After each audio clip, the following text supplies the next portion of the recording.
నెల్లూరు జిల్లా ఆత్మకూరు పట్టణంలో వెళుతున్న శ్రీ హజరత్ సుల్తాన్ షాహిద్ ఔలియా కంద మహోత్సవ సన్నాహ కార్యక్రమంలో భాగంగా ఆదివారం నిషానీ కార్యక్రమాన్ని వక్ఫ్ బోర్డు పర్యవేక్షణలో నిర్వహించారు. గతంలో నిర్వహించిన నిషానీ కార్యక్రమాలు సాంప్రదాయబద్ధంగా స్వచ్ఛత లోపించకుండా నిర్వహించారు.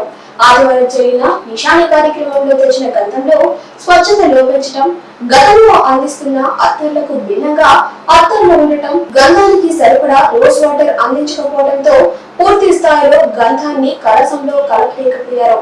నిషానీ కార్యక్రమంలోని వక్ఫ్ బోర్డు ఇన్స్పెక్టర్ పర్యవేక్షణ లోపించిందని తెలుస్తోంది.